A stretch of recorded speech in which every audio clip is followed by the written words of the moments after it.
किसान भाइयों, आज क्षेत्र भ्रमण के क्रम में आज हम पहुंचे हैं गांव गांगनौली में। और गांव गांगनौली में हमारे चीनी मिल के स्टाफ भी हैं, श्री हंस कुमार जी, और इस खेत के मालिक भी हैं, यानी कि ये गन्ने की फसल श्री हंस कुमार जी की है। और मैं बताना चाहूँगा कि बहुत ही अच्छा इनका गन्ने का मैनेजमेंट रहता है और बहुत अच्छे तरीके से ये गन्ने की खेती को करते हैं। आप देख सकते हो कि कितना अच्छा स्वस्थ खेत इनका खड़ा हुआ है। और सारे काम जो जैसे फेरोमोन ट्रैप लगाना, टॉप बोरर को कंट्रोल करना और सारी चीज़ों का ध्यान रखते हुए ही ये गन्ने की खेती को करते हैं। परंतु आज इनके खेत में जो इनको दिखाई दिया तो इन्होंने चीनी मिल से पूरी टीम को और आसपास के किसानों को भी एकत्रित किया कि ये हमारे खेत में स्मट रोग जो बहुत ही भयानक होता है और बहुत जल्दी हमारे खेतों में फैलता है, और 238 हमारी सबसे अच्छी उपज देने वाली 238 वैरायटी में ही इसका आगमन हो चुका है। पहले हमारे कुछ क्षेत्र में लाल सड़न बीमारी आई, उसके बाद इस बार ये स्मट रोग बहुत ही प्रभावी 238 वैरायटी में दिखाई दे रहा है। किसान भाइयों, इस वीडियो के माध्यम से हम सभी किसान भाइयों को बताना चाहेंगे कि इसका कंट्रोल कोई दवाई, कोई टॉनिक और कोई भी ऐसा संसाधन नहीं है कि आप इसको कंट्रोल कर पाएँ। और जैसे जैसे हवा चलेगी या जितना हाथ आपका इस पर लगेगा, आप देख सकते हैं कि ये काले चाबुक जैसी आपको एक दिखाई देगी, तो ये इससे चूर्ण झड़ झड़ के और हवा के द्वारा दूसरे पौधों में भी जाएगा और बहुत जल्दी ये बीमारी दूसरी फसलों में, दूसरे खेतों में हमारे पहुंच जाती है। इसको बड़ा ही केयरफुली तरीके से हमें इसका नियंत्रण करना, और नियंत्रण करने के लिए जब आपके खेत में 1 या 2 क्लम्प दिखाई दें, उसी समय आप देख सकते हैं कि इसको एक कट्टा लें और उस कट्टे को लेके इसको पूर्णतः इस तरीके से पूरा कवर करें और उसको नीचे बांध दें, जिससे कि ये जो चूर्ण है ये थोड़ा सा भी हमारे खेत में रहने ना बचे और हमारे खेत में ना गिरे। इसके बारे में मैं अपने महाप्रबंधक गन्ना श्री अनिल कुमार चौहान जी से गुजारिश करूंगा कि इस रोग के बारे में किसानों को बताएं, क्योंकि कल भी आप अम्बेटा चांद और भगवानपुर साइड में आपके द्वारा कुछ गन्ना खेतों पर भ्रमण किया गया था। उसमें किसी भी खेत में आपको नहीं दिखाई दिया कि कोई खेत बचा हुआ है इस रोग के बिना। तो इस रोग को कंट्रोल करने के लिए, इस रोग के लिए हम किसानों को क्या क्या प्रस्ताव बता सकते हैं जिससे किसानों को कम खर्च में हम इस बीमारी का कंट्रोल कर सकें। श्री अनिल चौहान। प्रिय किसान भाइयों, मैं इस वीडियो के माध्यम से सभी को अवगत कराना चाहूँगा कि ये जो देख रहे हैं आप, काला चाबुक की तरह से जो बीमारी है, इसका नाम है स्मट। और जितनी भी हमारी गन्ने की प्रजातियां हैं, स्मट बीमारी और रेड रोड बीमारी, लाल सड़न बीमारी, इन दोनों बीमारियों के कारण ही समाप्त होती हैं। और इस जो 238 वैरायटी है, ये काफ़ी पुरानी हो चुकी है, बूढ़ी हो चुकी है, इसलिए इसमें केवल स्मट ही नहीं, रेड रोड का भी आपतन बहुत मात्रा में हो चुका है।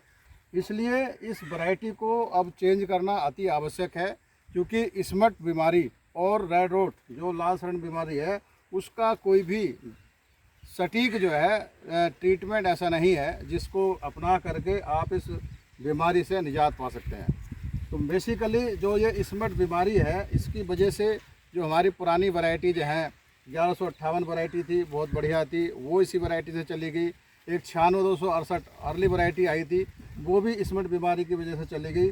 और 238 वैरायटी भी अब जाने के कगार पे है, क्योंकि इसमें स्मट बीमारी का प्रकोप भयंकर मात्रा में लग चुका है और इसको नियंत्रण करना अति आवश्यक है।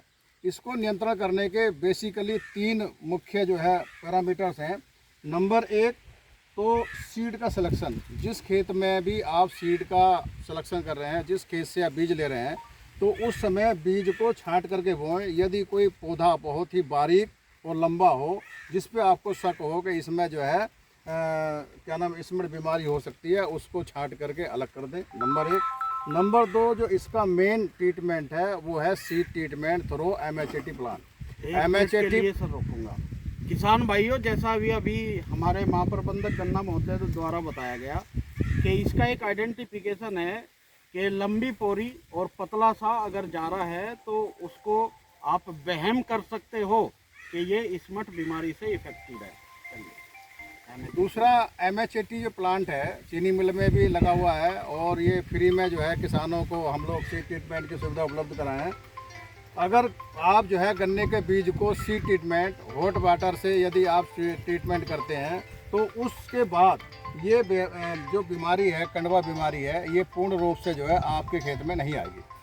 तीसरा, जिस खेत में यदि मान लो इन दोनों के बावजूद भी यदि आ जाता है तो उसको निकाल करके और ख़त्म करना है, उसको बोलते हैं रोगिंग, यानी कि जो भी अफेक्टेड क्लम्स हैं उनको निकालना है, निकाल करके नष्ट करना है। तो इस समय हम इस वीडियो के माध्यम से बताएंगे कि कैसे इस पौधे को निकालना है ताकि इस पौधे से दूसरे जो हमारे स्वस्थ पौधे हैं वो जो है प्रभावित ना हो। तो सबसे पहले हम ये कट्टा लेंगे, खाली कट्टा कोई भी आप ले सकते हैं, वो यानी कि पन्नी वाला होना चाहिए, और इसको पूरे को इसके अंदर जो है डाल देंगे ताकि जो इसके जो स्पोर्स हैं काले रंग के वो जो है किसी भी तरह से उड़ करके दूसरे उस पे ना जाए। उसके बाद फिर ये रस्सी के द्वारा यहाँ पे हम बांध लेंगे जिससे कि जो चूर्ण इसके अंदर है वो चूर्ण निकल के नीचे जमीन पे ना गिरे, जिससे अब ये देखिए किसान भाइयों बंध गया है ये। अब इसको जड़ से हम उखाड़ेंगे। फावड़ा है?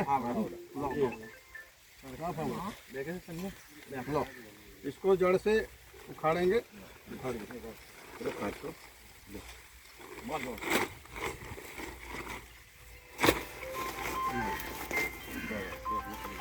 अब इसको उखाड़ गया है।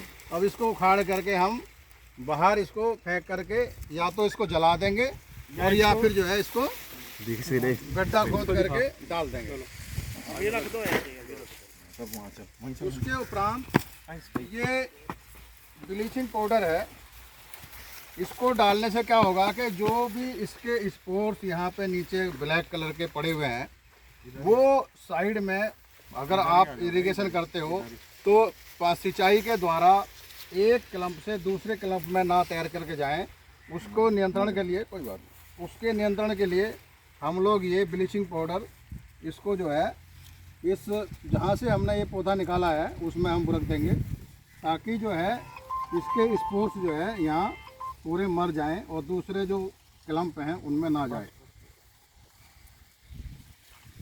तो ये ब्लीचिंग पाउडर डालने के बाद ये मिट्टी फिर इसी पे ही हम ढक देंगे जिससे कि ये जो भी कोई स्पॉट वगैरह कोई बचा होगा तो वो यहीं पे ख़त्म हो जाएगा। अब देखिए भाइयों, किसान भाइयों, बिल्कुल सही तरीके से ये जो अफेक्टेड क्लम्स है स्मट बीमारी का ये निकल चुका है और इसी तरह से सभी किसान भाइयों को अपने खेत में जा कर के और ढूंढ करके जो भी इस तरह के क्लम्प हैं उनको कृपया करके निकाल दीजिए जिससे आपकी फसल सुरक्षित रहे और अगले साल जो आप इससे बीज लेके बोएंगे उसमें भी इस बीमारी के आने का बिल्कुल भी जो है मतलब वो ना हो सके।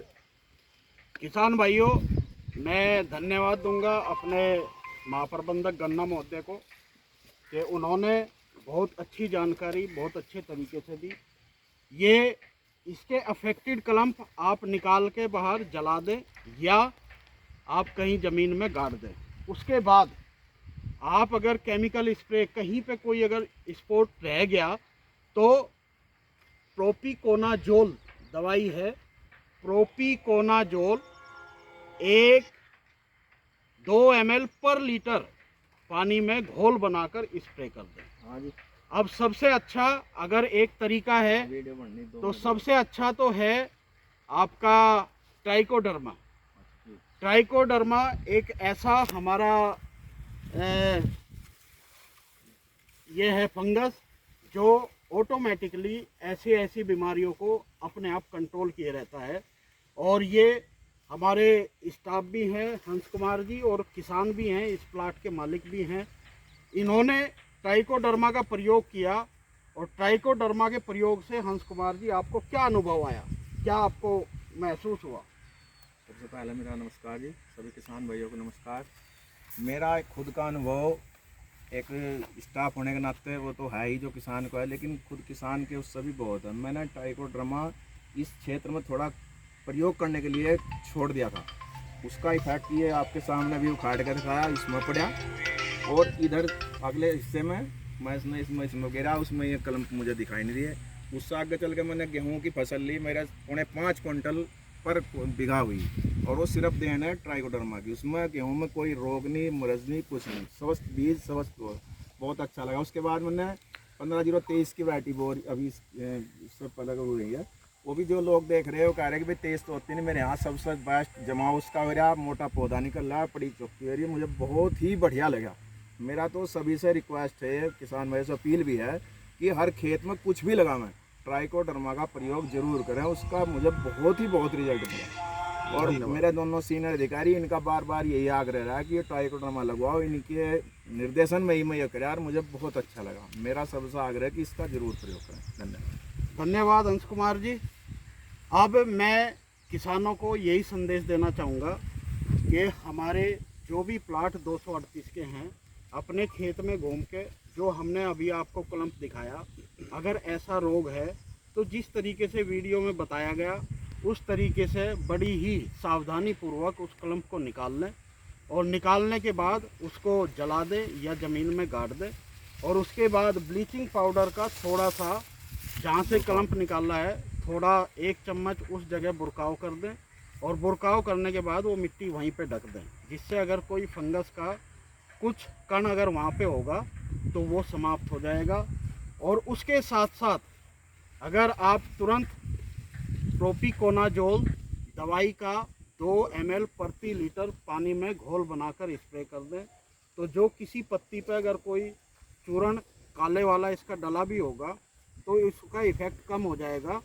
और एक संदेश मैं किसान भाइयों को देना चाहूँगा कि जिन किसान भाइयों ने अभी तक ट्राइकोडर्मा नहीं लगाया है, ट्राइकोडर्मा आप किसी भी समय, किसी भी स्टेज में, कभी भी आप अपने खेत में लगा सकते हैं। सबसे अच्छा तो है कि जब आप किसी भी फसल की बुआई कर रहे हैं, चाहे गन्ना हो, चाहे धान हो, चाहे गेहूं हो, चाहे सरसों हो, किसी भी खेत में आप कोई भी फसल लगा रहे हैं, अंतिम जुताई पे आप ट्राइकोडर्मा का प्रयोग करें।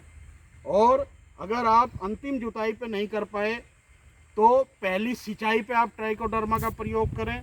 अगर पहली सिंचाई पे नहीं कर पाए तो पहली जुताई पे ट्राइकोडर्मा का प्रयोग करें, क्योंकि ट्राइकोडर्मा एक ऐसा फंगस है, एक ऐसा परजीव है जिसको आप प्रयोग करने से आपकी ज़मीन के अंदर जो भी आपके हानिकारक गन्ने को नुकसान पहुंचाने वाले जितने भी जीवाणु हैं, उनको नष्ट करने की क्षमता हमारे ट्राइकोडर्मा में ही होती है।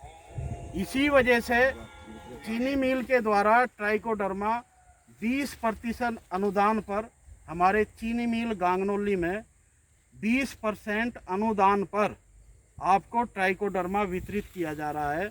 इस वीडियो के माध्यम से मैं फिर पुनः एक बार सभी किसान भाइयों से आग्रह करूंगा कि ट्राइकोडर्मा अगर आपने किसी खेत में अपने नहीं डाला है तो इस समय लाकर और डाल लें। डालने का उसका सबसे अच्छा तरीका है कि 2 क्विंटल गोबर की खाद और 5 किलो ट्राइकोडर्मा मिक्स करके और छायादार जगह में 48 घंटे के लिए उसको रख दीजिए, और रखने के बाद उसको खेत में डाल के और तुरंत सिंचाई कर दें। खेत में डालने का सही समय है कि शाम के समय उसको खेत में डाल लें, जिससे कि जो जीवाणु आपका है वो जीवित रहे और वो रात भर में एक्टिव हो जाए। मैं पुनः किसानों से आग्रह करूंगा कि ट्राइकोडर्मा का प्रत्येक खेत में अपने ज़रूर उपचार करें, जिससे हमारी इतनी फंगस द्वारा आने वाली बीमारियों का अपने आप स्वतः ही इलाज हो सके। धन्यवाद सभी किसान भाइयों का, और धन्यवाद हंस कुमार जी का, जो इन्होंने इतनी जागरूकता दिखाई कि एक क्लम्प इनको खेत में दिखाई दिया और इन्होंने तुरंत पुनः सबको बुलाकर और इसकी जानकारी ली और इसका पूरा का पूरा सब चीज़ों का इतना उपाय किया कि इस तरीके के किसान अपने खेत में बीमारियों को बढ़ने नहीं देते। धन्यवाद सभी का, और धन्यवाद सभी किसान भाइयों का। हम आने वाली वीडियो में भी आपको इस तरीके की जानकारी देते रहेंगे जिसमें किसानों का कम खर्च हो और ज़्यादा उपज मिले। धन्यवाद।